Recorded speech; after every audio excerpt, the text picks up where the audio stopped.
Welcome to the Networking with Michelle podcast, the show dedicated to providing you with life strategies with a little bit of entrepreneur advice. Here we believe in the Jim Rohn quote, success is nothing more than a few simple disciplines practiced every day. All right, everyone. Welcome back to the Networking with Michelle show. You can probably already hear the laughter in my voice because I have my good friend, Tanida Mullen. Tanida, welcome to the show. How are you doing today? I'm doing great. Thank you for having me. So we're going to go back a little bit. Where did we meet? Okay, so there's probably a few versions of this story, but from what I remember, I was going to New Media Expo for the first time, and I think I got an email from you, and you were going, and you were like, hey, I'm going. I've heard of your show. Let's link up. And I was like, okay, cool. And so we get there and, we linked up, we met, and we kind of just chit-chatted a little bit.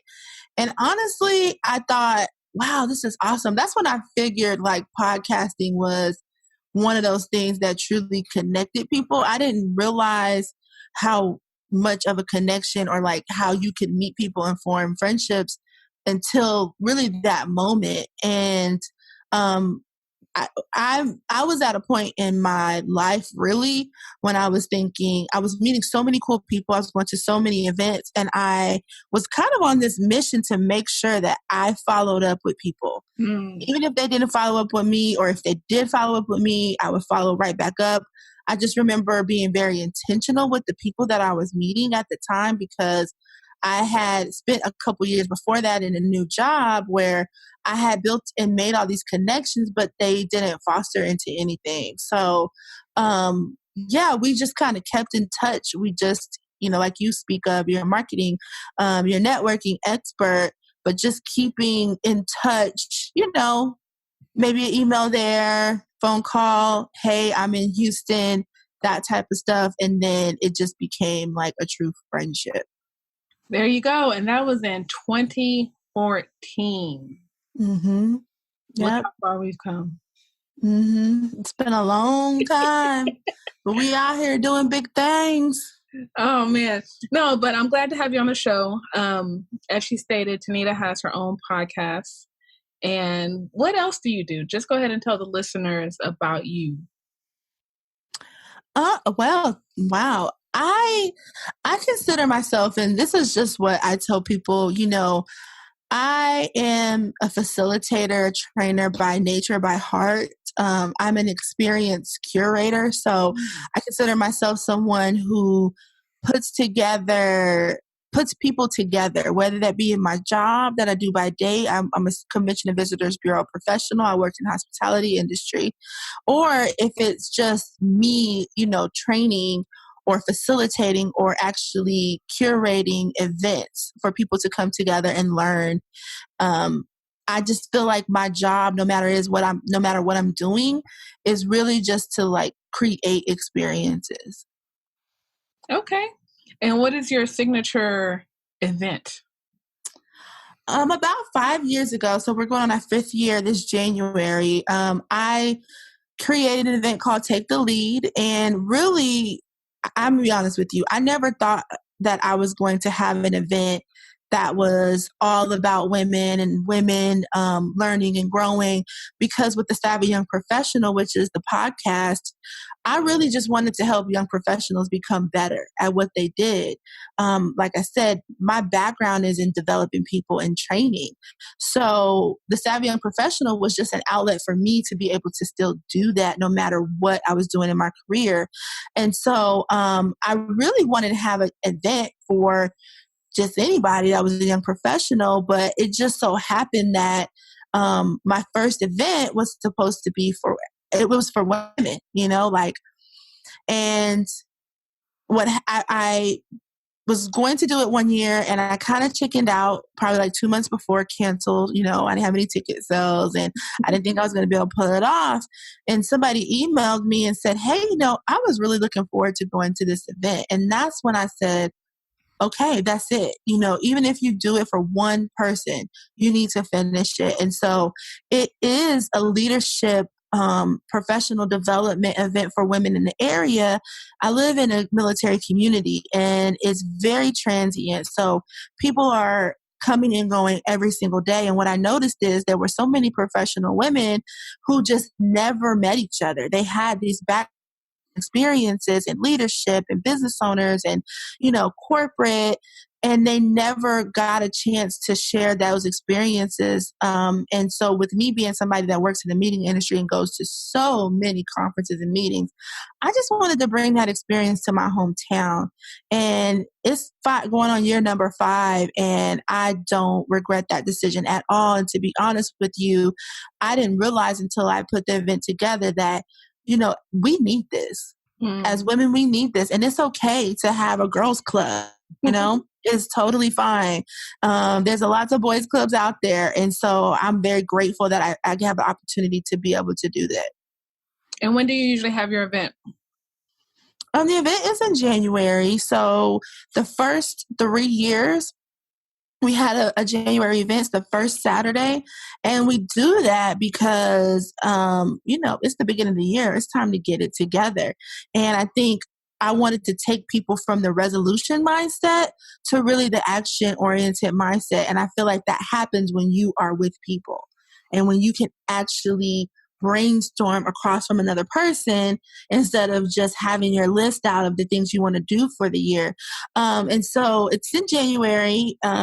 What happened was we started doing a mid-year event in the summer because people didn't want to wait another year to see each other or to have that experience. And so now we have Take the Lead. It's a women leadership professional development brunch event. And then we have the summer health and wealth event. And that's just geared around really your health and your wealth building strategies.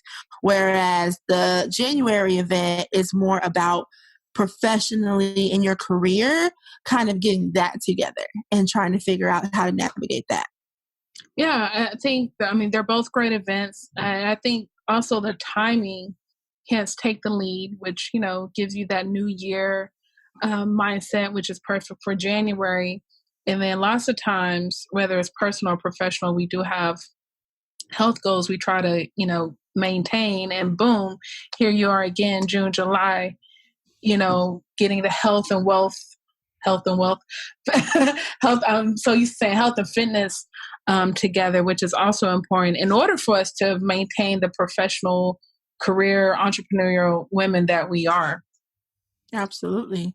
And I think too, going to these events for yourself, you are better for it, so you poured back into yourself, so you have more to give, or you have a little bit more energy, and a little bit more zeal, a little bit more pep in your step. And so everybody benefits when you take care of yourself. Mm-hmm. And I really do consider our experiences that we create as self-care for women. I really do.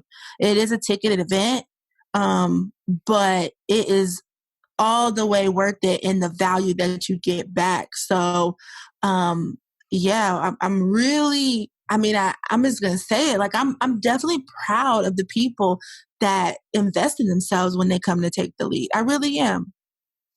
Good. So you mentioned your job that you travel to conferences a lot. So what exactly do you do at the Killeen Civic and Conference Center? Okay, so my office is office there. I work for the Convention and Visitors Bureau. And so if you're a tourism professional, hospitality professional, then that the CVB is kind of the hub and the place that people go to find out what to do, find out how to navigate the city or the area that you're in.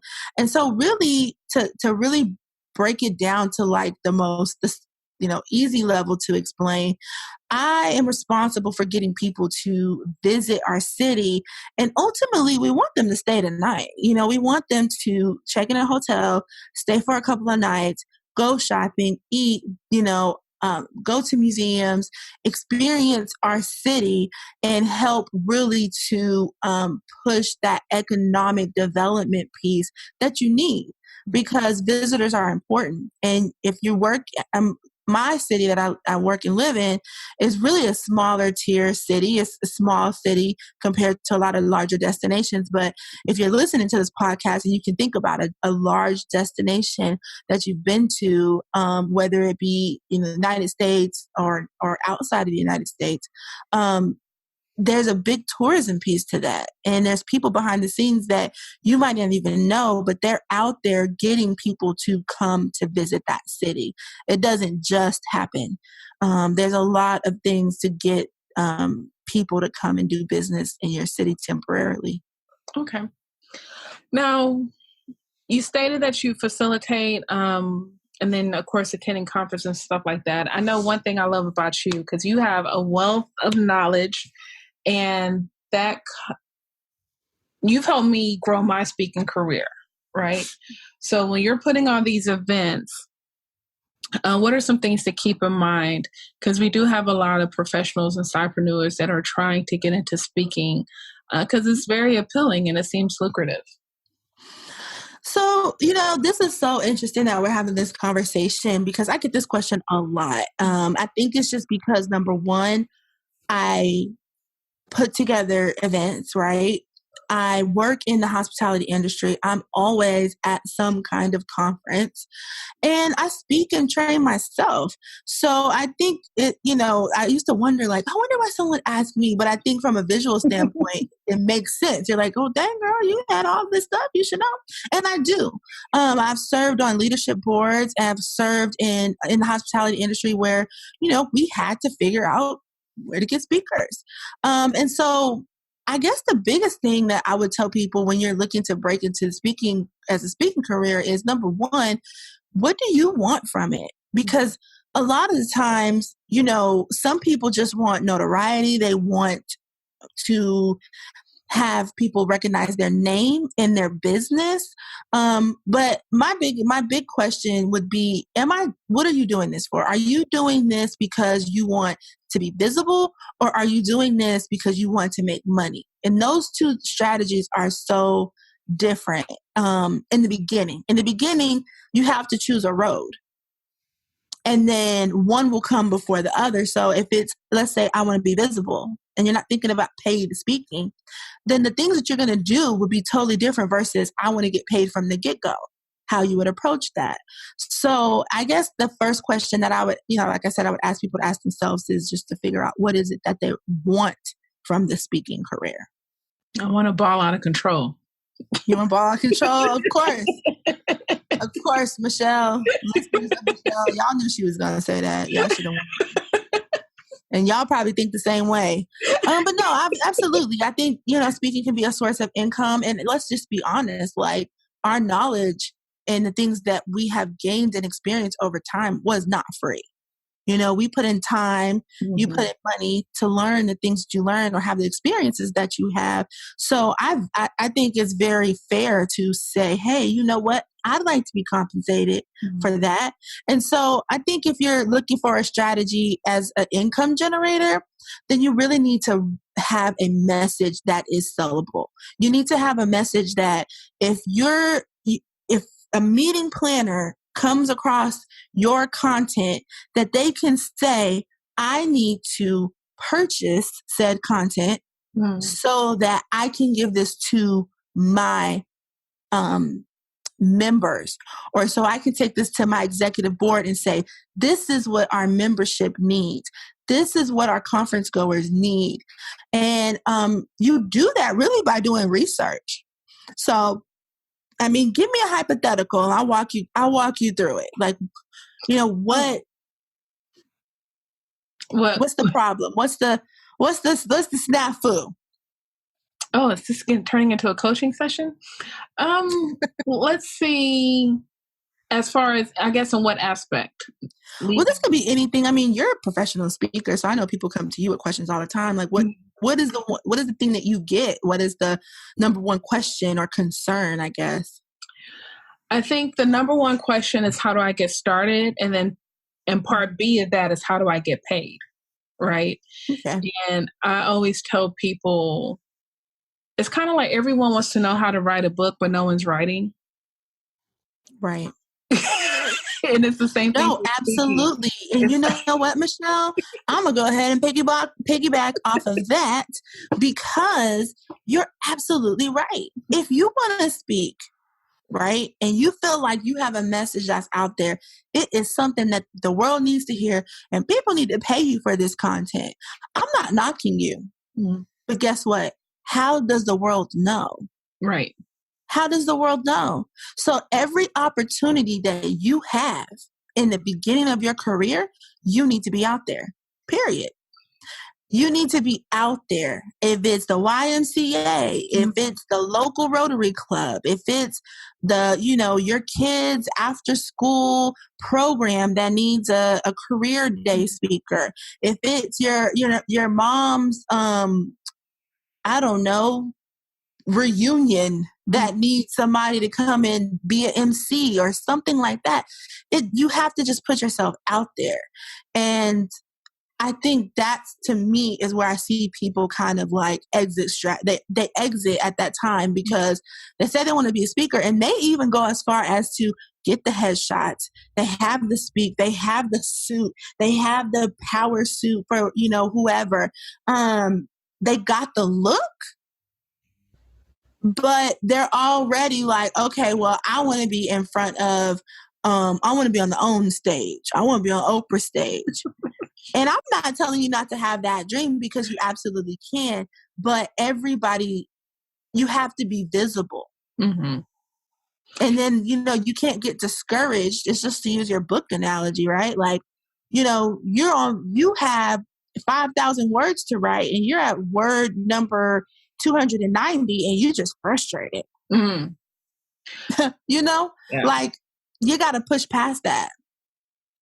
I think one of the other problems with speaking is that a lot of us, especially at this age, by the time you're in your, I'll just say 30s, you have the education, you have the experience. So of course you have something to say, but I think we underestimate the deliverables when it comes to speaking.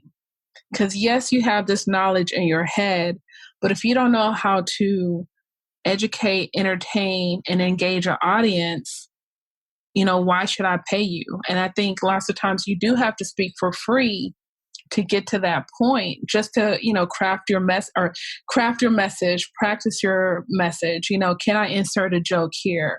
Where can I, and do a little bit of improv, depending on, if you're a motivational, business, inspirational speaker, whatever. But I think even with my degrees, there were still things I had to practice, right? Beyond my house, I have to practice and get in front of an audience. So I didn't have a problem speaking for free for probably about a year and a half before I got paid. And then, of course, when I wrote my book, that definitely helped when it came to charging. And it's gone up from there. But I think that's another thing that early speakers struggle. They have the knowledge, they just don't know how to deliver the knowledge. And I would say this. I think we have to take some accountability too. Mm-hmm. If you were, and Michelle, you know this about me already, and your listeners are going to find out that the examples and the analogies that I use kind of crazy. But if your expertise is lawn care, okay, that's what the thing you know best, like the back of your hand. Are you going to go sell your lawn care service to someone or to a business, right? Let's just say a B2B. Mm-hmm. B2B, you're not going to go and sell that service to someone that is in a tall corporate building with no landscaping around it, right? You're not going to do that. You, as the business owner, have to find out what your market is. What is my market? I'm a lawn care person. I get money and I get paid off of taking care of landscape lawn care. I need to go to places that have landscape, that have lawns, that have things that I can actually work on and deliver, like you said, the deliverables. So I think, a lot of times people say, well, I have a one sheet. I'm going to put the one sheet out. I'm a speaker. I'm going to get on LinkedIn. I'm going to have my videos and I'm going to be on social media. great. But you still have to go out and get your ideal client. We hear that a lot, the word ideal client. It's true for speaking. Just because you're speaking, people aren't going to flock to you. And guess what? Even the top speaker, I'm gonna go ahead and say it, Mr. Tony Robbins. Mr. Tony Robbins is not right for every event. He might be hella popular, but he's not going to be the best speaker for every single event. And I think that's what I see people getting tripped up on, especially when they have more of like the motivational style. They're like, oh, I can do anything. Not true. Yeah. You know what I'm saying? You have to know your market, and you also have to know how to go out there and sell to them. And I want to go ahead and just say, as a speaker, you're selling all the time. No matter how good you are always selling. And if you don't want to be a salesperson, then speaking is not the way to go. What do you think are the top 3 characteristics, qualities of a good speaker? Wow. Put me on the spot. I think the first one I would say is to be always learning. And if I'll go broad, and then I'll go, more, I'll get more specific. On a broad level, you need to be a person that loves to learn. Because if you're a speaker, your content over time is going to have to change, and it's going to have to be relevant no matter what the subject is to the times. So you need to be learning. You need to be learning what's happening in the world, what's happening in the industry, what's happening in the industries of your clients. So if you're going to speak to an oil and gas association, it might help you out to kind of figure out what's happening in their industry. That's the first one. I think the second one is just to be, I would say, be able to accept feedback. Because I do see speakers that, you can tell that they just haven't accepted feedback. Because I'm going to tell you, I know for sure that that there are speakers out there that they might put out like, tell me how I did, or, I want to get your feedback. And then you see them again and they haven't taken the feedback. So you need to be coachable. And coachable meaning to not just the clients, but also your audience too. And always be getting feedback. Don't ever leave the stage without an opportunity for people to tell you what they thought. That's just going to sharpen that knife. And then the last one on a broad scale. So what I say, okay, learning, adaptable, or giving feedback. I don't know. The last one, maybe creative. Okay. Just be creative, because there are so many different learning styles. And I think people need to be creative in their approach, and not necessarily like gimmicky, but just creative to the mind. Our brains are complex. We learn in so many different ways. And now we have this, technology is growing so rapid, and there's all kinds of ways to pull in content. You need to figure out how to be creative with the tools that you have, and those are the 3 I would say on a broad scale. Okay. And in your opinion, what do you think are the top 3 subjects that are in demand when it comes to the business of speaking? Okay. I can't give you a top 3, because I would just be like pulling from the air, not having been able to, really research or ask people. I would tell you this though, and this is just truth and fact. In my industry, I have noticed, and not even just my industry, generally speaking, people are having a hard time finding people to work in their organizations that have soft skills. you know? And it's interesting because I'm not, yeah, I'm in my 30s. I'm just going to put that out there. We're going to have to edit it out, but I'll put it out there right now. I didn't think I would see already the effects of what that would look like in the workplace, you know? And I can see now that even though I was in the generation where I was like, I was coming out of high school really when Facebook started. I mean, I had cell phones, I had all those things, but like when the smartphone, I was kind of going into my adulthood when that was happening. But now we're competing, or there's a generation out there that are competing with each other that have always had that digital presence in their life since they were born. And it is having an effect on how they show up and work with people and the soft skills. So I think if you're teaching anything about how to work with people, emotional intelligence, if you're teaching how to have tough conversations, how to build a successful team, I think that's the things that people are looking for right now, because people already know how to do all the other stuff. The information is out there. Everything is so technical and there's so much information. You can find out how to do anything, but can you find out how to sustain it? That's what people are missing. Okay. They're missing the people piece. So if you're a speaker and that's something that you thrive and you know a lot about, yeah, I think it's going to be really popular right now, generally speaking. Like we're just talking about somebody who's like woke up this morning and said, I want to be a speaker. That's the answer I would give to that. Okay. All right. So I think, I guess we have a special announcement. Yeah. Special announcement to my Houstonians and my Kalinites. Kalinites? I know. I don't even know if that's a thing. I think I do. I'm pretty sure I heard that before. This is the person that actually promotes the place. And I'm talking about, I think I heard it before. No, we do. This conversation is one that if you are a person that's listening and I want to be a public speaker, we have something for you. What do we have for them? Whoop, whoop. We have your podcast. You tell them.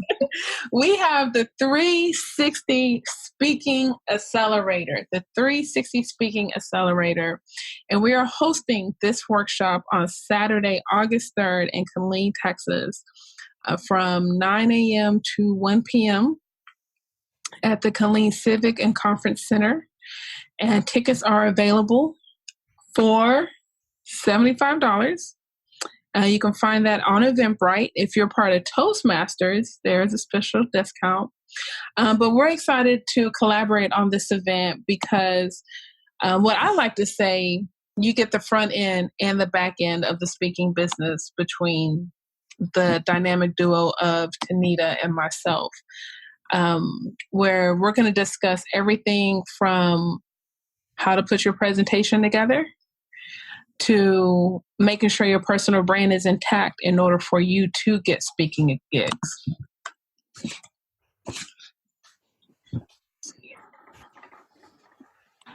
Right. That's the simplest put. And I hope that from this show, if you've listened to all the way to the end, that you can understand that our perspective is unique because I am a trainer, right? So as a trainer, I put together content for an end game every single time, right? Like I'm getting you from A to B. And I think no matter what type of speaker you are, that should be always the goal. No matter if it's entertaining, motivational, informational, whatever, it doesn't matter. You want to get somebody from point A to point B. So what I will be covering for the workshop is the content creation. How are we going to get a talk that you can put together that can be, on the short end, 10, 15 minutes, on the long end, 30 minutes, plus maybe some time for Q&A. That way, if you're beginning and you're not ready to keynote, you'll have something to walk away with. If you're ready to keynote, then we'll develop that too. It's just a a little bit more work that I will need to do to develop that. But my job for the workshop is really to help you build something that is a product that you can walk away with and you can say, okay, this is my speech, my talk, my workshop, my training to deliver and sell to meeting professionals. And then after that, we're going to take a little break and Michelle's going to come in and she's going to hit you with how to make this money. Yes. So I think most of y'all by now know that I have my 7 steps to creating an influential personal brand, which is my signature talk, my keynote. So I'm going to walk you through those 7 steps, right? These are the 7 steps that I've developed when it comes to writing books, launching podcasts, being featured in publications such as entrepreneur.com and Yahoo Finance and whatever else I've been on, because this has helped enhance my personal brand, which has led to speaking engagements, and the cycle just repeats itself, right? And then after that, after the personal brand piece, I go into the guerrilla marketing tactics, right? So this isn't just about getting one speaking gig. This is about creating an efficient system, a system in order for you to get continuous gigs, in order for you to reach out to meeting planners. I'm going to provide you my email scripts, phone scripts, so you know exactly what to say to these individuals, to these organizations, how I manage my calendar when it comes to booking people, how do I find events, or how do I find the meeting planners to reach out to. So I'm going to give you everything in my arsenal that I've been accumulating for the past 5 to 6 years at your disposal at the 360 Speaking Accelerator workshop. Yes, I need you guys to come out to this. And if you are listening to this and you're in the Central Texas area, Austin, Killeen, Temple, Parker Heights, that kind of area, you know, August 3rd is going to be the best date for you.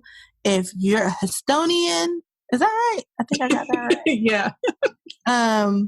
Then you definitely want to contact Michelle and let her know that you're ready to go through this. You want to make sure that you reach out to her, because while we plan to do this workshop in both places, it's definitely based on demand.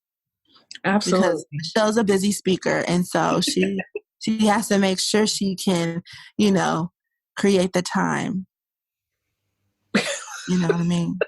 It's balling. I'm just here trying to record my podcast. That's all I'm trying to do. That's it. But yeah, any questions, anything you have for me? Yeah. How can people find you on Instagram and social media and all that good stuff? People can find me at thesavvyyoungprofessional.com. And all of my social media handles are the Savvy YP or the Savvy Young Professional. That's where I reside. That's where I am. If you want to reach out to me, you can email me, thesavvyyoungprofessional@gmail.com, with any questions or comments. And yeah, you can also find me mixed into Michelle's page as we are promoting this workshop. So you'll find me there too. You will definitely find her. I will have those links available in the show notes. As always, remember, I believe in you, and a personal connection leads to an influential network. Thanks for networking with Michelle.